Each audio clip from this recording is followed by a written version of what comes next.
My dear listeners, my name is Sunmi, and I welcome you to our gathering of stories. Growing up, I was enchanted by the tales my grandmother used to share with me.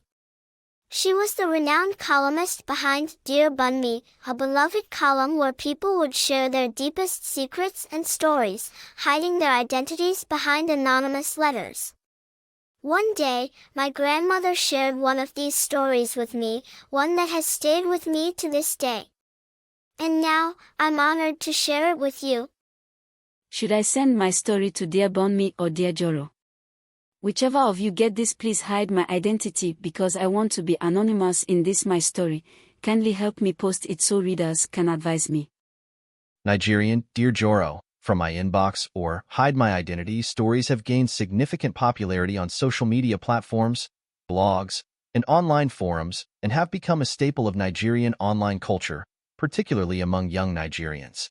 These narratives often explore personal experiences, relationships, and societal issues while allowing anonymity. The trend reflects a broader cultural shift towards sharing vulnerabilities and seeking community support online. Additionally, these stories resonate with themes of identity and belonging, echoing sentiments expressed by notable figures like Chimamanda Ngozi Adichie about the complexity of individual narratives. Their appeal or popularity can be attributed to the fact that they offer a unique blend of relatability, entertainment, anonymity, and the safe space they create for discussion. Readers can easily identify with the stories, which often focus on relationships, love, and everyday life in Nigeria. The anonymity aspect also adds a layer of intrigue, as readers are left wondering about the true identities of the storytellers. Good evening, my dear friends. Gather close, for tonight I shall tell you a tale of heartbreak and resilience, a story carried by the winds of desperation and the echoes of betrayal. It is a true life story sent to me, and as I weave it for you, remember, the names have been changed to protect the innocent. Let us call our storyteller Yemoja, a young woman who has endured much in her 25 years of life and is presently caught in a forced marriage due to her mother's actions. Remember, he who learns, teaches. This story can serve as a lesson for others. A child who is not embraced by the village will burn it down to feel its warmth. The story begins with Yemoja's mother, a woman known in her community as a local finance operator who mishandled contributions from women in her community, leading to a significant betrayal that would alter Yemoja's life forever. Yemoja's mother was responsible for organizing and managing an aho, a traditional savings scheme where a group of women pooled their money for mutual benefit, paying it out weekly or monthly to each member in turn. It was a system built on trust and mutual support, a lifeline for many and challenging times. But as the elders say, when the crocodile smiles, it is not out of kindness. The devil works in mysterious ways, and temptation can be a cruel master. Yemoja's mother, for reasons known only to her, decided to betray that trust. Instead of distributing the accumulated 12 million naira to the contributors or women whose turns had come, she absconded with the funds, traveling to Canada for greener pastures. This act of betrayal left the women devastated, as they had invested their hopes and dreams into this scheme, planning to use their savings for important projects. Imagine the heartbreak of those women. Each had scrimped and saved, dreaming of what the lump sum could do for them. A market stall, a school fee, perhaps a roof repaired. Now, those dreams lay shattered. As grief turned to rage, they cursed Yemoja's mother, swearing oaths and seeking vengeance. But one woman took her fury further than the rest. As the community reacted with anger and despair, one of the aggrieved women, Ayarisi, resorted to diabolical means to exact revenge. She sought the help of a babalawo, a traditional healer or priest, and placed a charm on Yemoja, effectively marrying her off to her son without her consent. This woman, her name shrouded in secrecy till now, sought justice not in the courts, but through the dark arts. It was vengeance not just for herself, but for all the women wronged. As the Yoruba proverb warns, the witch cried last night, the child died this morning. There is no coincidence. And so, Yemoja, the innocent daughter, became the scapegoat. The woman's children, a boy and a girl, did not know what was going on. Yemoja was the only daughter and was soon to feel the full brunt of her mother's crime or unfaithfulness. An African adage says that, When there is no enemy within, the enemies outside cannot hurt you. Yemisi knew nothing of her mother's actions. Yet one day, without warning, she found herself charmed and bound in a forced marriage to this woman's son. The magic was strong, clouding her mind and binding her will. For 7 long years, she lived in this false union or forced marriage, bearing 3 children, 2 boys and a girl. In the haze of enchantment, Yemisi's life became a blur of routine and resignation. Over time, the effects of the charm began to fade, and one day, as mysteriously as it had begun, the spell lifted. Yemisi found herself awakening to the reality of her situation. Her eyes cleared, and the reality of her situation hit her with full force. Realizing she had been married against her will or consent, a pawn in a scheme of revenge, she gathered the courage to confront her captors.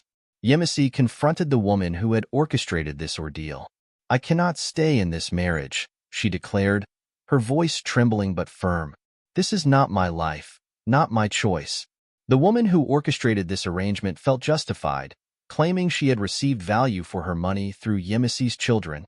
The woman, calm and unmoved, replied, "You may go, Yemisi, but you will not take my grandchildren. They are my compensation for the money your mother stole." As Yemisi grappled with her fate, the wisdom of the ancestors whispered in her mind. A bird that flies off the ground and perches on an anthill still remains on the ground, they seemed to say. Could she rise above the legacy of her mother's actions, or would her wings be clipped forever? And so, Yemisi's heart broke anew. What was she to do? Now faced with an impossible choice, Yemisi is torn between 2 painful options: leaving her children behind to escape a life filled with regret or staying in a false marriage for their sake. In the rich culture of African mythology, Yemisi's story echoes the tale of Yemoja, the mother goddess of the rivers and seas. Yemoja, too, is a symbol of motherhood and protection, but also of heartbreak when her children are in peril. Yemisi felt a kinship with Yemoja, drawing strength from the goddess's resilience and wisdom. The babalawo who had cast the charm was said to have invoked the spirits of Eshu, the trickster god, known for sowing confusion and chaos. Yemisi understood that to navigate her path forward, she must call upon Ogun, the god of iron and war, to help her cut through the chains that bound her. This internal conflict is compounded by the societal expectations placed upon women in similar circumstances. She reaches out for advice, asking readers what they would do if they were in her position, or if they were her mother returning to find the chaos that ensued from her actions.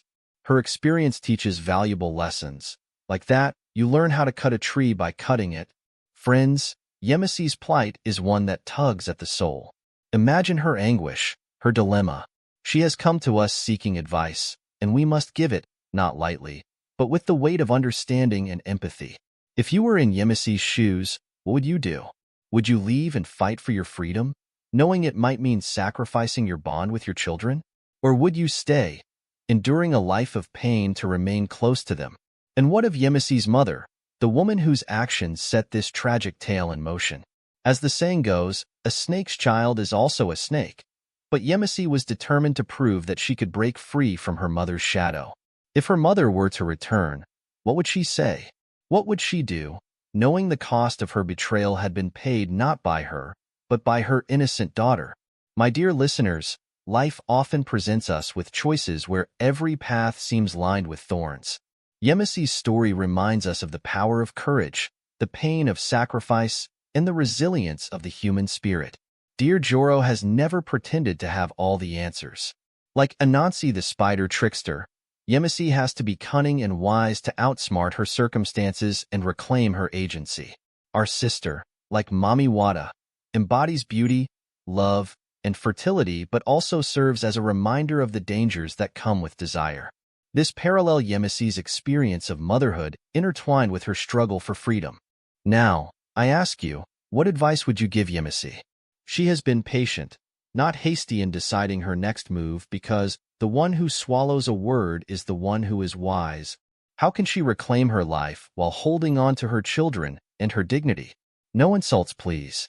After enduring 7 years for punishment over a crime she did not commit, Yemisi is an embodiment of the African baobab tree known as the Tree of Life, symbolizing strength, resilience, and community. Let your hearts guide your answers, for Yemisi is listening, and she needs your wisdom. She will get every advice dropped here, and possibly use them to get out of this fix and go on to better her life.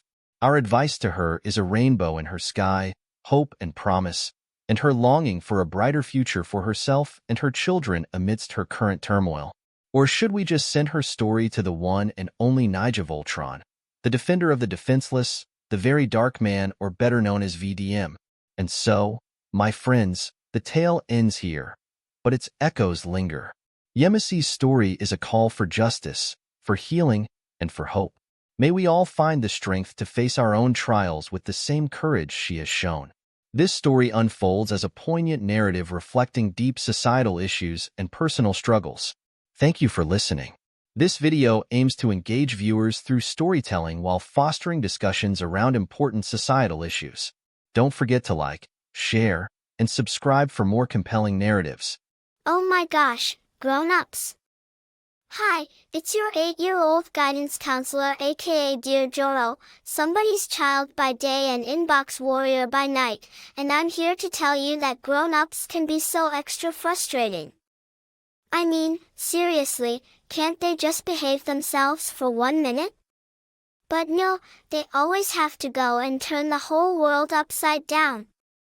I leave them alone for 1 minute, and the world is all messed up. I have me 10,000 fellow kids that will help me rebuild the world. After all, I have Legos to spare. But, on a more serious note, just for a sec, I promise, can someone please get Sunmi a snack? This poor kid is stressed and hungry. Okay, that's all for today's guidance session. Remember, grown-ups, behave yourselves.